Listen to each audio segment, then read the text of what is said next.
السلام علیکم ورحمۃ اللہ وبرکاتہ۔ الحمد للہ وکفا وسلام علی عبادہ الذین اصطفیٰ، اما بعد فاعوذ باللہ من الشیطان الرجیم، بسم اللہ الرحمن الرحیم۔ الرحمن علم القرآن، خلق الانسان علمہ البیان، صدق اللہ العلی العظیم۔ ان اللہ وملائکتہ یصلون علی النبی یا ایہا الذین آمنوا صلوا علیہ وسلموا تسلیما۔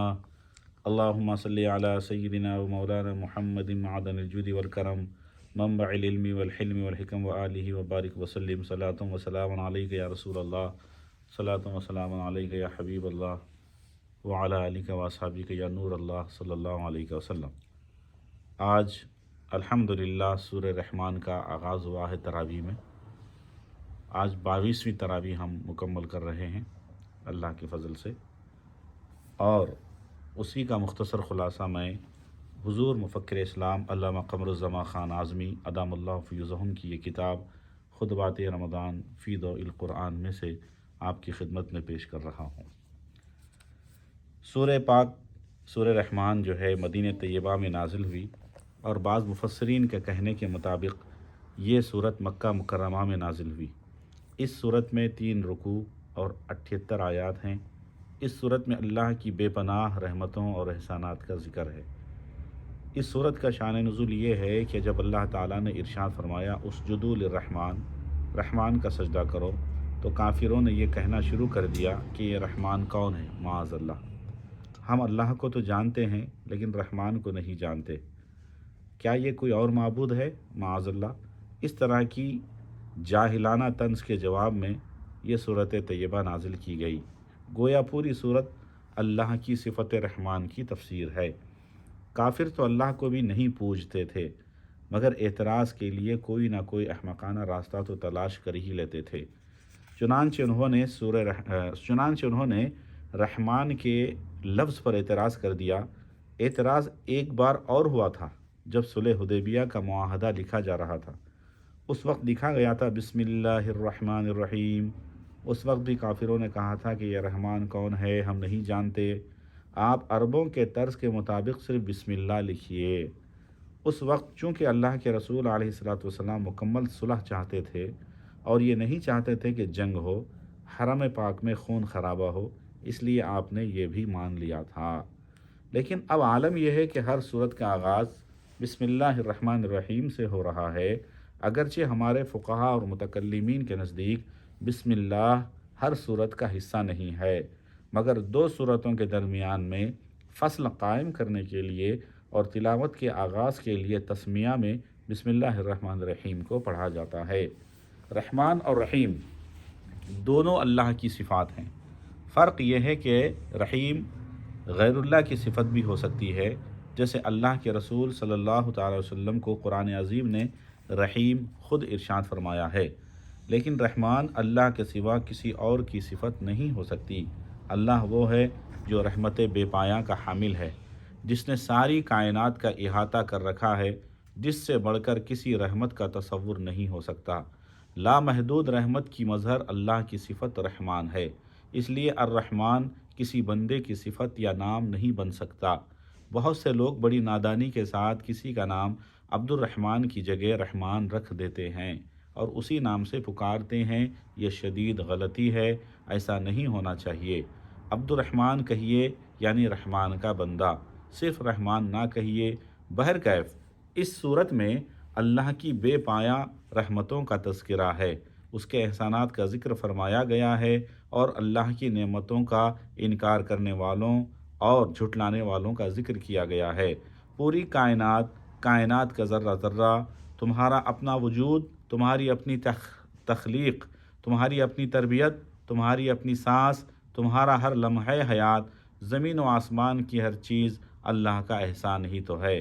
تو اللہ کی کن کن نعمتوں کو جھٹلاؤ گے؟ اس صورت کا حسن یہ ہے اور اسلوب کا جمال یہ ہے کہ ہر نعمت کے تذکرے کے بعد انسانوں اور جنوں کو یاد دہانی کرائی گئی ہے۔ فَبِأَيِّ آلَاءِ رَبِّكُمَا تُكَذِّبَانِ، تم اپنے رب کی کن کن نعمتوں کو جھٹلاؤ گے؟ ان نعمتوں کا ذکر جن کا تعلق انسان کی روحانی زندگی سے ہے، اور ان نعمتوں کا ذکر کیا گیا ہے جن کا تعلق انسان کی مادی زندگی سے ہے۔ دنیا میں جو نعمتیں میسر ہیں ان کا بھی ذکر کیا گیا ہے، اور آخرت میں جو نعمتیں اہل ایمان کو ملنے والی ہیں ان کا بھی تذکرہ کیا گیا ہے۔ اس صورت میں دوسری صورتوں کے برعکس ایک ایسا نیا انداز اختیار کیا گیا ہے۔ ذوی العقول جو مکلف ہیں شریعت کے، اس میں نوع انسان بھی ہیں اور نوع جن بھی ہیں، ان دونوں کو ایک ساتھ تثنیہ کے صیغے کے ساتھ مخاطب کیا گیا۔ فَبِأَيِّ آلَاءِ رَبِّكُمَا تُكَذِّبَانِ، تکذبان میں جن بھی مخاطب ہیں اور انسان کو بھی مخاطب کیا گیا ہے۔ حضور سید عالم سرور کائنات صلی اللہ علیہ وسلم انسانوں کے بھی رسول تھے اور جنوں کے بھی رسول تھے۔ وہ تو ساری کائنات کے رسول ہیں، لیکن یہ دونوں میں دونوں کیا ہے، یہ دو نوعیں مکلف بالشرع ہیں۔ یہ دو نوعیں یعنی نوع انسانی اور نوع جنی، یہ دونوں جو ہے نوعیں مکلف بالشرع ہیں، انہیں تکلیفات شرعیہ کا پابند کیا گیا ہے، اس لیے ان دونوں کو خاص طور پر مخاطب کیا گیا ہے۔ پیغمبر اعظم سرور کائنات صلی اللہ علیہ وسلم جس طرح سے انسانوں کے رسول تھے اور انسانوں کے اوپر احکامات شریعت پر عمل کرنا بے پناہ ضروری ہے، اسی طرح وہ جنوں کے بھی رسول تھے۔ جن ہمیں نظر نہیں آتے، بظاہر یہ ایک غیر مرئی مخلوق ہے، ہاں جنہیں اللہ نے بصیرت دی ہے وہ چشم سر یا چشم دل سے انہیں دیکھ بھی لیتے ہیں، ان کے سامنے حاضر بھی ہوتے ہیں۔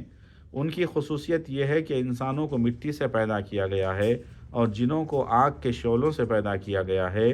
جنوں کے اندر ایک خصوصیت یہ بھی ہے کہ وہ اپنے آپ کو انسانوں کی شکل میں تبدیل بھی کر سکتے ہیں، کسی اور کی شکل میں بھی اپنے آپ کو بدل سکتے ہیں اور حاضر ہو سکتے ہیں، جبکہ انسانوں کو یہ خصوصیت حاصل نہیں ہے۔ اللہ کے رسول تاجدار دو عالم پر دونوں ایمان لائے۔ سورۃ الجن اس کی مکمل گواہ ہے، اور خود یہ سورہ رحمان بھی بعض روایات کے اعتبار سے مقام نخلا میں اس وقت نازل ہوئی جب اللہ کے رسول صلی اللہ علیہ وسلم وہاں موجود تھے، اور انہوں نے سورہ رحمان کی وہاں تلاوت کی تھی، اور کافروں نے اس سورت کو آپ کی زبان مبارک سے سنا تھا اور اسلام کی حقانیت کا اعتراف بھی کیا تھا، مسلمان بھی ہوئے تھے، اور جنہوں نے پوری قوم کو مسلمان بھی کیا تھا، سوائے ان لوگوں کے جنہوں نے انکار کیا۔ تو جس طرح انسانوں میں کچھ ایمان لانے والے ہیں، کچھ منکر ہیں، کچھ کافر ہیں، اسی طرح جنوں میں بھی کچھ انکار کرنے والے ہیں، کچھ مومن ہیں اور کچھ کافر ہیں۔ ایمان لانے والے حضور سید عالم صلی اللہ علیہ وسلم کے امتی ہیں۔ بعض روایات کے اعتبار سے ان کی عمریں زیادہ ہوتی ہیں، اس لیے کچھ جنات ایسے بھی ہیں جنہوں نے جناب موسیٰ کو بھی دیکھا ہے اور سرور کائنات صلی اللہ علیہ وسلم کا زمانہ بھی پایا ہے۔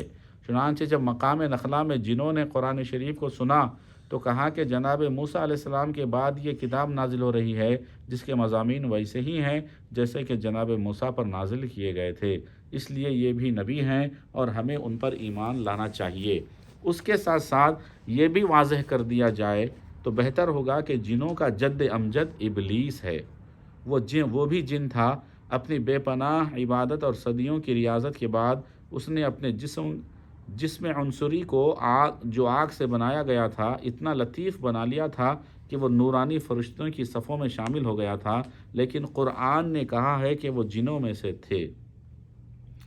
چنانچہ وہ جو گمراہ ہیں وہ شیطان کے ماننے والے ہیں، جن ہو یا انسان ہو، اور جو حق کو قبول کرنے والے ہیں وہ اپنے دور میں جناب موسیٰ کے ماننے والے تھے اور سرور کائنات کے بعد آخری نبی کو ماننے والے ہیں، جو کسی کو تکلیف نہیں پہنچاتے بلکہ اسلامی روایات کے اعتبار سے مدد پہنچاتے ہیں۔ جس طرح ملائکہ پر ایمان لانا ضروری ہے، ایسے ہی جنوں کے وجود کو تسلیم کرنا بھی ضروری ہے۔ وہ لوگ جن کی عقلوں نے انہیں گمراہ کیا ہے وہ ملائکہ یا جنوں کو کوئی علیحدہ مخلوق نہیں مانتے ہیں۔ ان کا کہنا یہ ہے کہ انسان کے اندر جو خیر کی قوت ہے وہ ملکوتیت ہے، اس سے جبریل مراد ہیں یا ملائکہ مراد ہیں، اور انسان کے اندر پوشیدہ جو شر کی قوت ہے وہی شیاطین ہیں۔ یہ دونوں باتیں غلط ہیں۔ اللہ کے کلام کو اپنی عقل کا پابند نہیں بنایا جا سکتا۔ اللہ تبارک و تعالیٰ نے جنوں، انسانوں اور فرشتوں کو اپنی مخلوق قرار دیا ہے۔ جب اللہ یہ کہے کہ وہ مخلوق ہیں، ان کا وجود خارجی وجود ہے، تو پھر انسان کو اپنی طرف سے کسی تعویل کی کوئی گنجائش نہیں ہے۔